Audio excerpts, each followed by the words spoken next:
Hello, I'm Dottie Kay. Welcome to the 6th program, The Law and Local Government. This series is presented as a public service and is sponsored by the League of Women Voters of Upper St. Clair and Mr. Robert Hackett, attorney at law. The format consists of a lecture and general summary of each topic by Mr. Hackett, with League members leading the discussion on a particular subject. Here now to present the background information is Mr. Robert Hackett. He is the township's attorney since 1975 and has lived in this community since 1960.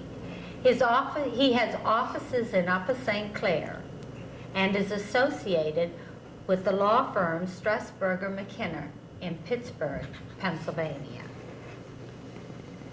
Last time, we looked at the zoning law, What is the Game? And we continue with today's presentation, Exclusionary Zoning. Although the programs are taped, the discussion is unrehearsed and spontaneous. Hello. Today is the last in the series of 3 programs on zoning in Upper St. Clair. And today we will talk about the most controversial part of zoning in any community. That is the request for rezoning property. The request for rezoning property brings out the most interest of the citizens of any community, and it involves some complicated issues of law and exactly what a community can do and what they can't do. We're going to first have an overview of the characters, the players, if you will, in rezoning, and then we're going to take a quick look at the law. However, we're really going to have a little play today, a scene play where we'll have different characters appearing in order to show you what the position is of the different players or characters in rezoning. First of all, the decisions in rezoning involve in Pennsylvania the problems of decisions contrary to law and their results, and the problems of the doctrine of exclusionary zoning in Pennsylvania. The doctrine of exclusionary zoning simply says that a community cannot exclude, in general, the use of any particular type from its community. For example, you can't exclude gas stations from your community. You can't exclude grocery stores from your community. Also, no community can completely exclude multifamily housing if it is a developing community, which Upper St. Clair is. Now you can imagine when you get this kind of law and you get important considerations on the decisions contrary to law, that you have a dichotomy, you have a tension with the characters. The characters in rezoning are generally as follows: the landowner developer, the neighbors or citizens of the township commissioners, the township administration, and the township attorney. So let us now go into the world of rezoning. And the first scene is going to feature the developer. And I have to get my developer's hat. You know, developers all wear plaid hats, drive white Continentals, and wear white shiny shoes. And so we have the developer. He is here, freely admitting, to make money. Isn't that what America's all about? To make money? He wants to take this very nice piece of land that up until now has been residential, R1, and he wants to build multi-family dwellings on this piece of land. The developer appears and says, Upper St. Clair should have multi-family dwellings. And furthermore, I can't build single-family houses in this piece of land. The only use it can be made for it is for multi-family housing. And furthermore, The landowner and I have a contract. I'm buying the land from the landowner, and therefore I should have a right in America, because it's a free country, to use my land for what I want to use it for. And you, the township, and especially you, the neighbors, you shouldn't tell me what to use my land for. And so I want the rezoning, and if you don't give it to me, I'm going to sue you. Well, now let's take the developer's hat off and examine that developer. First of all, he's right about a couple of things. It's true that the law says you must have multifamily housing in Upper St. Clair, in any community. It's true that generally speaking, historically in America, a person has a right to use the land for what he wants to. And it may not be true that he can't use his land for single-family development. However, we all know from our zoning courses, the last 2 sessions, that the township does have the right to control the use of the land. You don't have absolute freedom to use the use of your land. The township can pass zoning rules and regulations if they are reasonable. And we also know that if the township has a certain percentage of multifamily housing, it may not have to have any more. So although the developer has some points in his favor, not everything he says is correct. But now let's go on and look at the view of the neighbor and see what the neighbor has to say, as the neighbor has his or her chance to appear at the public hearing and make his or her views known. So let's put the neighbor's hat on. My name is John Smith.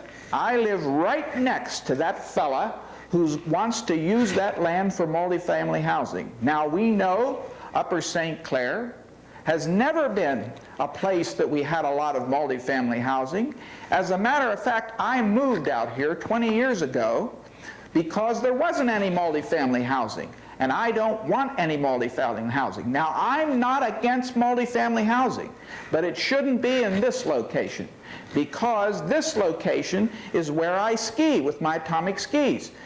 And I don't want the land used for anything, really, and especially not for multifamily housing. Well, my kids and I go over there and ski together all the time. So leave the land the way it is, and don't, for goodness sake, put in multifamily housing. You don't have to according to the law, and if you do, I'm going to vote you out. Now let's examine the view of the neighbor. First of all, the neighbor has some things in his favor. He has a right to vote for his commissioners. He has a right to expect and have zoning in Upper St. Clair, and zoning that makes Upper St. Clair a nice place to live and basically a residential community. He doesn't, though, have the right to tell the commissioners or the township where multifamily housing or any other kind of housing should be. That's up to the commissioners and the township to decide. People who always want multifamily housing or any other kind of housing somewhere else are called NIMBYs, that is, not in my backyard. But it's not possible for any township to always put multifamily housing or any other kind of housing exactly where each neighbor likes it. Because as you can see, if every neighbor were a NIMBY, you wouldn't have it anywhere. And we clearly know that under Pennsylvania law, you must have your fair share of multifamily housing in the township. So therefore, when we look at what the neighbor says, we see, number one, he certainly has a right to have zoning and have control of any area in the township. Number two, he has his right for a voter. And number three, he has a right to see that the township follows the zoning laws in accordance with the zoning ordinance. However, he doesn't have a right to ski on the other man's property and keep the property open forever. The other person, the developer, has a right to use his land somewhere, some way, under the zoning ordinance in order to make money. Now, as long as the township controls it, it can perhaps be a compromise so that the person developing can use his land in the right way and use it for development and make money, and he won't violate the zoning ordinance. In order to do that, we must lead up and have the careful planning for the zoning ordinance and follow the rules of Pennsylvania on exclusionary zoning and make sure that the decisions are not contrary to law. Who makes the decisions? Now we come to the commissioner's role. We must put on the commissioner's hat. After all, the commissioner is the person who makes the decision for the township. The commissioner reflects the attitude of the township because the voters elect the commissioners. However, there's a limitation on that, and I have a very striking and very to-the-point illustration for that. As you remember, after the Civil War, for years, the black people were discriminated against in the South. Many people in the South, in a popularity contest, violated the civil rights of blacks in the South. In fact, as we all know, in the 1800s and even into the 20th century, there were lynchings of black people in the South. Now, does that mean that the blacks were to be treated like that in the South because it was popular? Of course not. Because in America and in the state of Alabama and in the Commonwealth of Pennsylvania, you don't do things by a popularity contest. You do things according to laws. Therefore, I, a commissioner, have to decide what I will do, not only as to the popularity of the neighbors, but also in accordance with what the attorney tells me to do under law. Therefore, I am considering all sides of this question. I am thinking about whether or not the people in the community want this development. I am considering whether I'm carrying out my duties as a commissioner under law. I'm considering what the administration of the township recommends to make a good community, not just for the one neighborhood, but for the whole township, because we want a good community overall, not just a community that favors one neighborhood over another. All of these questions, I, the commissioner, have to decide, because as Harry Truman said, the buck stops here.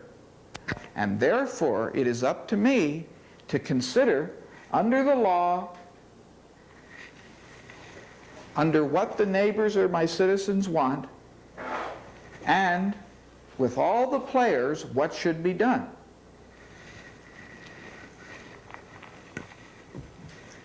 Now, let's analyze what the commissioner said. Was he acting just as a popularity contest? No. He knew that he had to follow the law. Was he considering what the neighbors or the citizens wanted? Surely, because they are the people that elect him and elect his colleagues. Was he considering the rights of the developer? Yes, he had to, because if he illegally zones or rezones and takes the land away from the owner or the developer, the township can be liable for damages under current cases. Therefore, as you can see, the commissioner in this great scene we have here has a very difficult decision of weighing the various ways that he can vote, of juxtaposing, if you will, the rights of the players, the rights of the land developer, the rights of the neighbors, the rights of the township, the rights of the people as a whole, all within the law. As we close this program, we must consider that we have a township under the rule of law. We don't have a township where everything can be decided by the popularity of the moment. And that's been true throughout the history of the township, the states, and the federal government. Thank you, Bob. That was very interesting. You're welcome, Dottie. And I know the panel is very interested. And to get started, to my left, we have Trudy Rose, Betty Sweeney, and Connie Harold. The public often complains about traffic when a professional building is being proposed. However, this should be considered at the time of rezoning. How do people know when a property is under consideration for rezoning? Well, they know because in accordance with Pennsylvania law as well as our own ordinance, any rezoning application is advertised in the papers, and also the property owners within a certain footage of the rezoned property are notified by mail, and in addition, the property is posted. So every attempt is made to tell surrounding people when a rezoning occurs. And in addition, in Upper St. Clair, we always send any homeowners association in the area a notice of a rezoning that's within that area. And so most people are aware that the rezoning will occur. Thank you. The doctrine of exclusionary zoning seems to be one large area where decisions contrary to law might be made by commissioners. What are some other areas that are most likely to violate existing laws? Well, I think the doctrine of exclusionary zoning certainly is the most important area. Other areas where commissioners may violate the law if they're not counseled properly, I think, are in the areas of not granting a conditional use when there is compliance by the applicant. Just as Trudy mentioned, people complain about traffic, so you have to take it one step. You've rezoned it now, or it's already been zoned for an office building. Now, then they come in to get a conditional use to build the office building, and the neighbors complain that if an office building goes in there, there'll be too much traffic. So then the commissioners, responding to the popularity push of the neighbors, turn down the office building when there's no reason to turn it down. Now, you can't do that. So that's an area that the government can get into trouble and can do something which is really unlawful, and that's generally how it arises, because frankly, a lot of people don't pay attention to rezoning. They only pay attention when they hear somebody's going to build something. Well, then it's too late. That's not the time where you can really do anything about it. So we have a problem there in that the community has to be responsive at the right time. And I think that's a very important consideration. The whole doctrine of exclusionary zoning, which we'll talk about a little more, raises the most areas where there are problems with local governments. Thank you.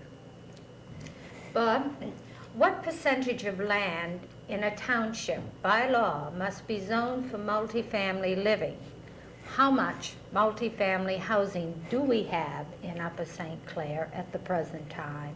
And what is projected for multifamily living in this township in the long-term plans? Well, Let's try to answer your first question, that is, how much do you need for multifamily housing? The how much question is a question that there are many cases on in exclusionary zoning, a very important question. First of all, Upper St. Clair has to fit in as an expanding community. I think most people would agree in Allegheny County that Upper St. Clair is an expanding community. The next step is, when you look at an expanding community, does it have available land? Okay, an expanding community could be in the way of expansion, and therefore it's a demand for expansion, which is the first step, but it could also not have any available land for expansion. Well, if you look at Upper St. Clair, you're going to get an answer yes to that. We do have available land for expansion because quite a bit of our land isn't developed. So you've answered the first two. Then you have to look and see, well, then what percentage of the land under law do you need to have available for multifamily housing? And first of all, a lot of communities didn't have any.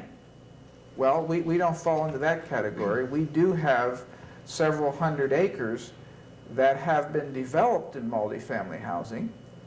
And the question is now, do we have to have 200 or 300 more, or 500 more, or 1,000 more? That's a hard question to answer. I would say that probably if you're in the area of 5 or 6%, from a legal point of view, I would be happy. I have taken the position and I have given advice to the township that let's take our 5 or 6%, let's put it where we want it, and then we don't have to have any more if you don't want to have any more. The only problem you run into that is the NIMBY problem, which is not in my backyard. The people in the north want it in the south. The people in the south want it in the north, and the people in the east want it in the west, and so on.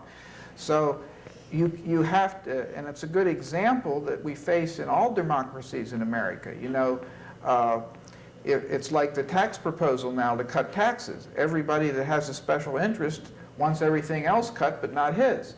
Well, it's the same thing here. I think it's important in the overall community that we have what we legally have to have, but no more, and that we use the planning, like we're having a new comprehensive plan in this year, which is 1985, that comprehensive plan should show where this is going to go, and then the problem's solved for the rest of our lives. However, as a practical matter, it's very hard to do that because it's very hard to get each community to agree that X site will be for multifamily housing. So I'd say 5 to 6%. Now, what was your second question, Dottie? Let me. What percentage do we? The second question was how much multi-family housing do we have at present time? Well, we have approximately 300 acres. Mm-hmm. We have Hidden Valley Manor Homes. We have Pinehurst. We have the Painters Run development. That's 3 developments right there. We have those are the only 3, and that's interesting because we've zoned many other places for multifamily, but they haven't been able to get financing and didn't build it. For instance, where the post office is being built was zoned for high-rise multifamily, but they couldn't get the financing and build it because there wasn't the demand. So to me, 5% of the land would be fine. We probably now have 2 to 3% of the land. I have another question. I heard you say high-rise. That's now, right. in multifamily, in building multifamily, what do you consider high-rise for Upper St. Clair? Well, and are they clustered together or one long project? In Upper St. Clair, you can't be over, I believe it's 7 stories. It might be 6, but I believe it's 7 stories. So that's what high-rise is in Upper St. Clair. And that would give you a higher density than, for instance, some of the other zonings we have, which only allow 45 feet in height and therefore also have a lower density. Would the 6 to 7 stories apply in every area for multifamily living or only? No, it would only apply where we've zoned it for multifamily. But any of those could be 7 stories high? If we've zoned it for high-rise multifamily. Right now, we don't have it zoned for for high-rise multifamily because the place that was approved for that as a PRD, in essence, they couldn't use it. We granted them the right to do it, but they never did it. So now, in Upper St. Clair, we have no specific plot of ground zoned high-rise multifamily. We did have some, by the way, up by the village, and that was used for consolidated coal and for the development of the single-family area in there. So it really wasn't used for that. And so it would lead you to believe, perhaps, that there isn't that great a demand for it. See, maybe it's not as pressing a need as the courts thought it was. I thank you. Bob, the purpose of multifamily housing is to make affordable living space for people who can't afford or care for single-family homes. Could the township consider homes with separate living space for a mother or for a married child, or a separate structure on their property for a family member, but a separate entity? Could this be counted towards our percentage of multifamily? Well, first of all, the issue you're bringing up is really the heart of the issue. And that's the heart of the courts at looking at exclusionary zoning. The heart of this issue is, do a group of people have the right to have a municipality and make every lot 5 acres and every house 500,000 and exclude everybody that can't afford it? The Pennsylvania courts have said, no, you don't have the right to do that. You must plan for regional needs, not local needs. You can't have your little bit of heaven and do that. Buy your groceries, clean your cars in the next guy's community, but have your community have nothing but expensive homes and nothing else. That's the whole heart of exclusionary zoning, and you're right in bringing it up. That's the purpose of having different kinds of housing is nothing more than the court saying to the communities, you have to have your share of life, guys. That's what it's all about. So that doesn't mean, though, that if communities want to have as little of it as they legally can, they can't plan that way. You're suggesting an alternative way of meeting the need for the community. You're saying, okay, we'll take our share of people who can't afford, quote, the typical Upper St. Clair house, unquote, and by doing that, we'll allow them to live in an apartment over our garage. Okay? Mm-hmm. Or we'll allow it to do it in some other manner. That is a possibility. I think it's unlikely, from my experience in the township, that possibility would be used, because I think the vast majority of people don't want that to happen. They are afraid that if that would happen, the price of their single-family house would go down. Mm-hmm. Now, so yes, you could do it. I don't think, but I don't know, and it's not my area of expertise, that the political climate would allow that in Upper St. Clair.